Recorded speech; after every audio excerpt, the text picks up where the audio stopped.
In this video, you're going to be using Google Sheets to do a whole lot of calculations for you. The data you're going to use is the data originally collected when we very first burned the Cheerios during our calorimetry lab. Throughout this video, pause as needed so that you could get your work done. So watch a little bit of the video, then pause, and then do the work on your computer. Then watch more video, then pause, and so on.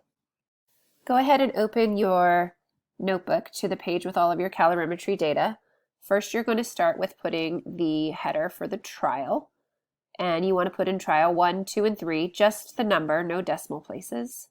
And then we're going to start putting in the data. So let's start with the mass of the water in grams, and then the initial water temperature in degrees Celsius, the final water temperature in degrees Celsius, and then the change in water temperature in degrees Celsius.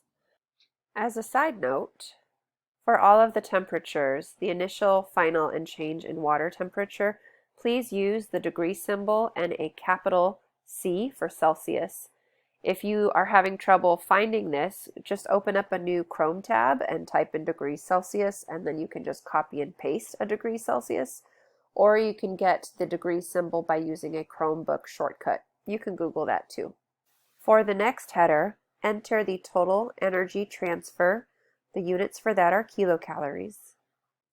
Then we want to talk about the food, so we're going to get the initial mass of the food, that's in grams, and then the final mass of the food in grams, the change in the mass of the food in grams, and then lastly the energy transfer per gram in kilocalories per gram. Now that you've entered all those headers, we actually want to see them. So just go ahead and hit that 1 so that you can select the whole row and then wrap the text around. We also want to center justify it by clicking on the center justify button. And now it's time to enter some data. So go ahead and enter the raw unprocessed data for the mass of the water, the initial temperature of the water, and the final temperature of the water. Remember, you're entering your data from your calorimetry lab. Do not enter the data from this video. For the change in the temperature of the water, there's a formula that we're going to enter. We're going to let the sheets do the work for us. And so what we're going to do is up by that where it says f of x, where the little arrow is pointing, we're going to enter the formula for the change in water temperature. So we're going to enter equals, and we're going to select cell D2, that's our final water temperature. We're going to type a minus sign, and then we're going to select cell C2, that's our initial water temperature, and then we just hit enter. For the total energy transfer, this is also a formula. So we're going to put in the equal sign up by the f of x there. So see where the pointer is pointing? It says enter the formula for calculating energy transfer, or Q.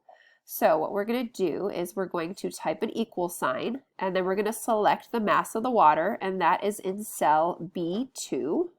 So we'll click on cell B2. And then we're going to hit the multiply sign, which is actually, you're going to use shift and then the 8 key. So it looks like that little asterisk star. And then we want to multiply that by the specific heat of water, 0.001. That's a given. That's on our Chem Cruncher. Then we want to multiply that by the change in the water temperature, cell E2.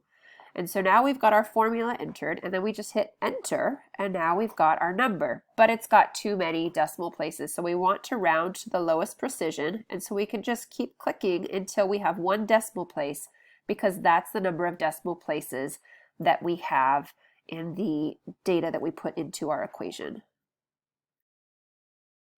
Now we're going to enter some more unprocessed data. So we're going to do that for the initial and for the final mass of the food. So go ahead and type those in using your data. But when we do the change in the mass of the food, this is another formula. So we're going to go up to where it says f of x, and we're going to type an equal sign.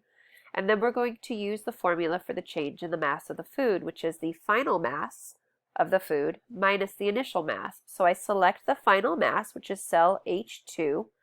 And I go back up and I have to type a minus sign, and then I want to select the initial mass of the food in cell G2, and then I hit enter.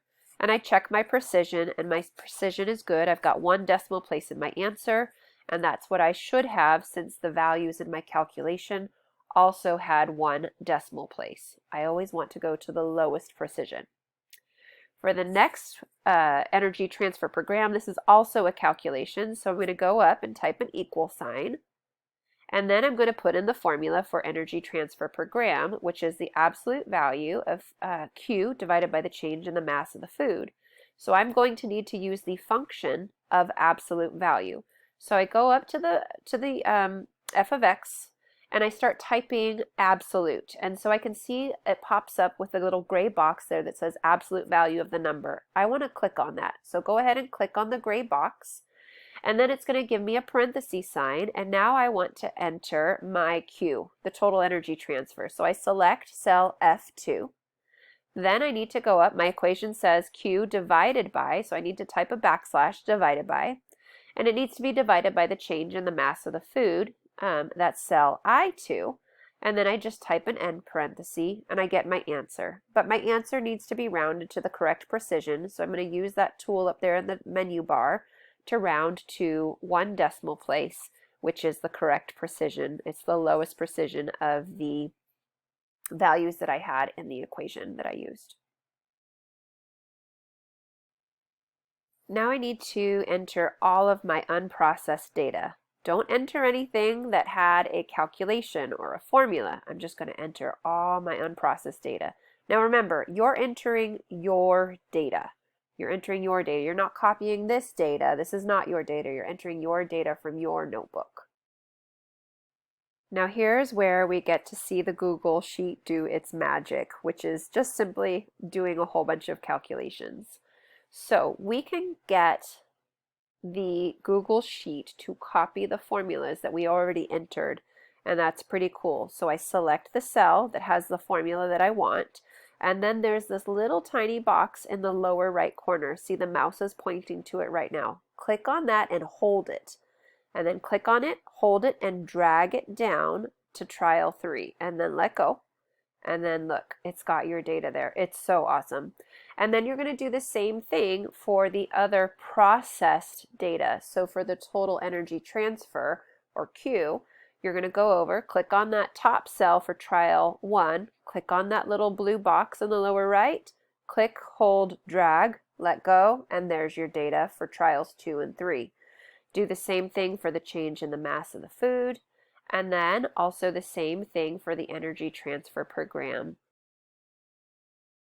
Now that we've got all of our trials figured out in terms of our processed data, we want to come up with the average energy transfer per gram of food. So we're going to enter a label that says that this is what this calculation is representing. So go ahead and type in average energy transfer per gram. Don't forget your units. The units are kilocalories per gram. We want that text to wrap, so go up to the toolbar and then click on the wrap text tool, which is that central one. And now you can see all of the text. And now in the cell just to the right of that, we're going to enter and use another function. So I'm going to type the equal sign in the f of x bar. And then I'm going to start typing the word average, just like I did before for the absolute value function we used to calculate energy transfer per gram. So go ahead and start typing the word average. So type in AVER, and then you'll see there's a gray box that says average. Click on it. And then we're going to highlight all of the energy transfer per gram values. So cell J2 through J4.